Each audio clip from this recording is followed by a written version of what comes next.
These 8 steps are going to blow your mind with how much money you can make. And just with the first 3, I'm going to show you how I make tons of money, but don't discount the others, but you can make some serious money with just the first 3. Now, these apply to any type of real estate deal. Now, I didn't go to college for 8 years to be a doctor. I don't have a college degree. I did go for 1 semester, but that was after I was already a millionaire, and it's because I wanted to get my pilot's license and meet girls. And that was before I lost it all. And I've been using these steps for the last 4 years to get it back, and it still works.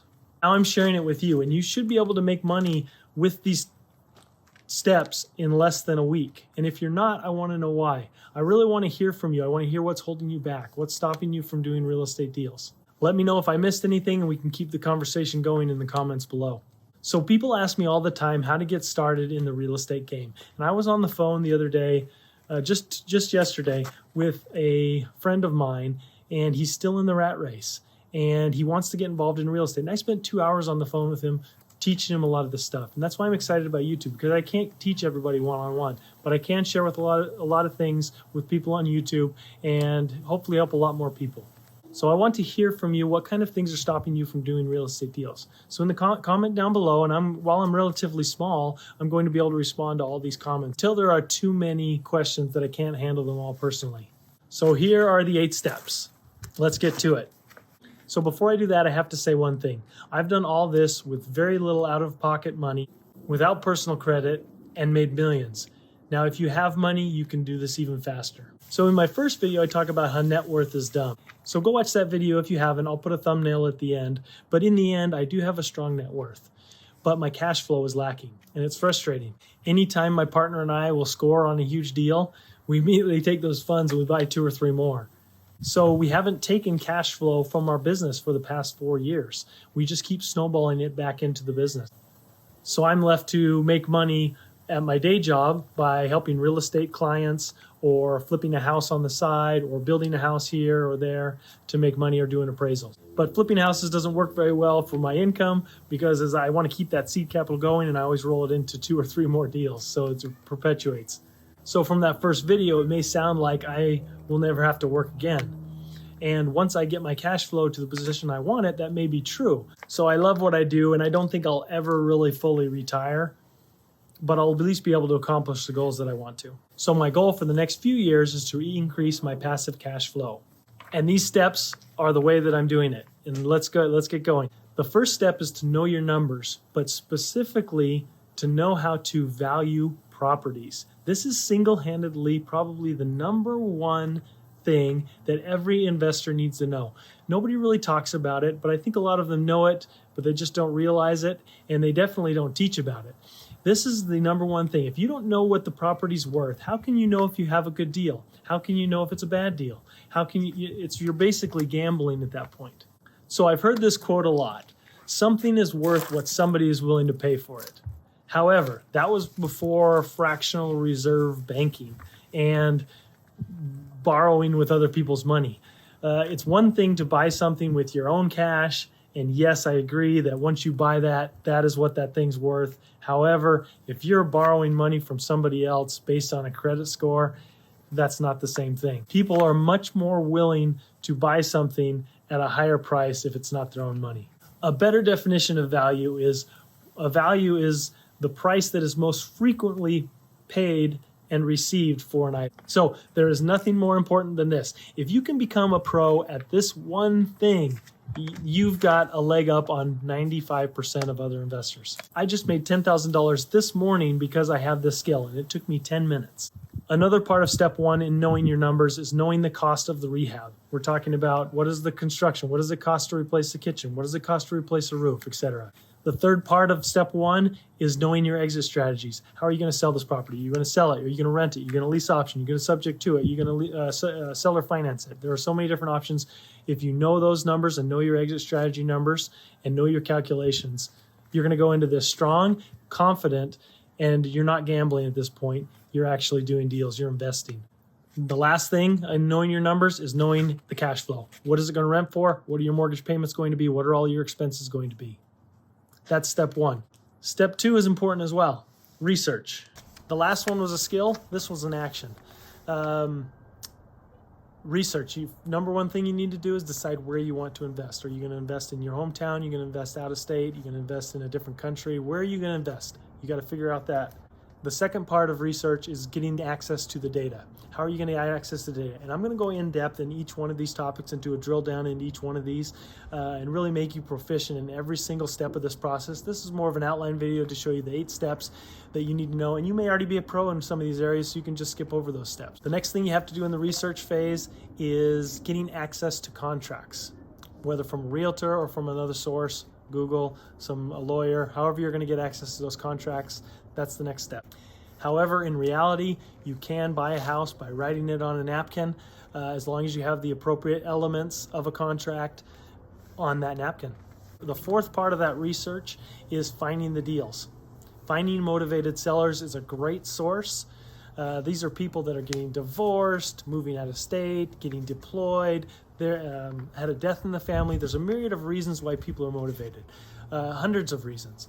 But anytime there is a motivated seller, there's often a willingness to discount value in lieu of a quick solution. And if you can provide that quick solution, that's what you need. So you want to find where to find these motivated sellers. That's part of the research. We're talking about notice of defaults, people that are in foreclosure, bankruptcies, divorce, death, job transfers. Any type of life event is going to trigger a motivated seller. The last part of research is knowing the laws. Depending on your strategy, you want to make sure it's legal. Like, for example, if I were to sell my property on a lease option, I couldn't do that in Texas, but I can in the other 49 states.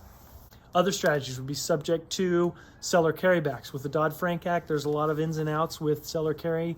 You just want to make sure you're in compliance. And again, I'm going to do a deep dive into all of these items, but that's the last part of the research, is to just make sure you're doing things legally. Step number 3, this is where it starts to get fun.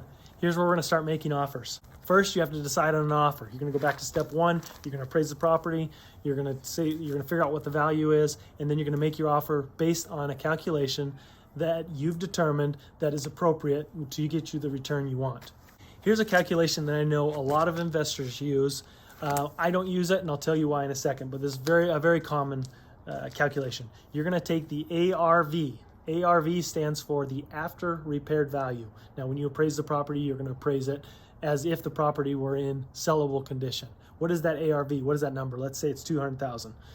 Then you do 200,000 in the calculator times 0.72. That's 72%. And that will give you what your offer amount is, minus repairs. Okay? 200,000 times 0.72 minus repairs. Some investors will go above the 0.72 and go as high as 0.82, depending on the submarket, how familiar they are with it, how familiar they are with the products. If it's a single family, 3-bedroom, 2-bathroom house, they know that there's tons of demand for that. They may go a little higher, up to 0.82. I don't see a lot above that. And then you minus out the repairs. So 200,000 times 0.72 minus repairs, that gives you your offer price. A better way to do this, a more granular and a more accurate way to make offers, is to take that ARV, minus out the profit that you want to make, pay yourself first, minus out the rehab costs, and you're going to drill down into what those are going to be, minus the money costs, what's it going to cost you to borrow this money, holding costs, what is it going to cost you to hold this house, water, utilities, power and electric, and selling costs. What is it going to cost you to sell the house? You've got real estate fees, you've got attorney fees, you've got escrow fees. All those make up the selling costs. Gives you your max offer. So to review, after repaired value, minus the profits, minus the rehab, minus the money costs, minus the holding costs, minus your selling costs, and that gives you your offer price, your max offer price, by the way. You may want to offer below that. The second part of making offers is don't go through the hassle of writing up an offer. It takes you 20 minutes. Just do a quick email, say, hey, I have a client, or I'm interested in this house at this price. If you're interested, let me know and I'll draw it up. Okay, I do this all the time. Now, with that being said, that depends on the market. If it's a super hot market, you don't have time to wait for that email response. You're going to want to send in the offer right away. The third part of making offers is we're going to follow up that email with an actual offer with all the terms spelled out. The fourth part of making an offer is the understanding that you make money on the flip or the investment when you buy, not when you sell. You gotta walk into that deal from the very beginning with it set up for your success. Number 5, Don't do this step. Don't make offers until you're an expert at 1 and 2 and you have those dialed in. Step number 4, you're going to get funding for this property. Don't wait to get funding. Don't wait to write offers until you get funding. Write those offers, get them accepted, deal with the funding after the fact. Even if you're worried about it, don't be, because if you do get a deal locked up and you can't get financing for whatever reason, there are 1,000 investors that would gladly take that deal off your hands and pay you a nice fee for that. So don't let that slow you down from making offers. Yes, a lot of buyers will want a pre-qualification letter, but there's a lot of workarounds around that, and I can show you how to get past that point so that doesn't slow you down.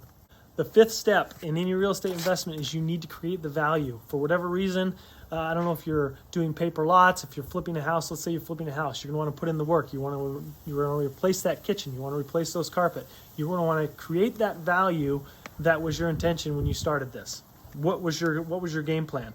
Are you just marking it up? Maybe the house doesn't need anything and you're just marking it up in price, and that's your add value. If you're doing a lot split, you have to talk to the county, you got to get that lot divided and then sell off the separate parcel.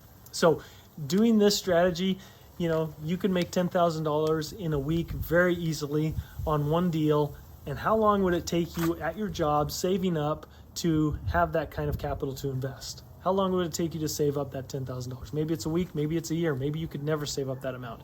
But by doing these steps with hardly anything at risk, you're able to leapfrog yourself down the road into a better position and start your real estate career. Okay, step number 6, we're going to market the property for sale. Now that it's done and rehabbed, we're going to get it sold. You're either going to need an agent for a partner, or you're going to do this yourself on Craigslist, Facebook, and other kind of social media. We've done everything under the sun to try to sell houses. In the end, selling it with a realtor, there's just no comparison for it. If your market is super hot, you might get away with selling it on Craigslist or Facebook and save a little bit. But in the end, we found that, these are my own properties, so I don't like to pay a buyer's commission either. So I've tried to work around it, but in the end, we end up paying commission because it really is the best way to get a deal done. But the first part of that is don't pay too much. You're not going to be paying, whatever percentage. You're going to want the discounted investor rates. I don't pay 6% when I buy and sell my houses. Definitely not. We're getting a discounted rate, and I can't tell you what that number is, but I know there are real estate agents out there that work solely with investors. They'll give you a screaming deal on the rate. There's flat service fees. Don't pay too much on your real estate fees. It'll kill your deal. When you're listing your house, I would start high, but not too high. Let's say our house is worth $200,000. I'm probably going to list it for $205,000. That's just me. You don't have to do that. Honestly, I think of the best strategy across the board is to list it for what it's worth, and you're going to get it sold. The third part of marketing your house is know what the market's doing. Is it a seller's market? Is it a buyer's market? You may or may not have to do certain things depending on the market. If it's super hot, you may not have to swap out for those granite countertops. You may not have to give it that fresh paint job. It really just depends on the market. And if you know step 1 inside and out, you're going to know if it's going to be worth your while to add those things. So step 7, the last thing, is to invest in yourself. Like watching more of my videos, smashing that like button so you can be apprised when I upload a new video. Comment down below. Let's get a conversation going. Get questions answered that you need to, and then repeat. Guys, I really hope this was helpful. Those are the 8 steps to any successful real estate deal. And like I say, I'm going to deep dive into all those, but really comment down below. Let me know if I missed something. Let me know your thoughts. Let me know if you've done a deal, which step you messed up on. Because if you do all these steps right, you will not mess up and you will feel confident. You'll come into these deals and you'll be successful. All right, good day.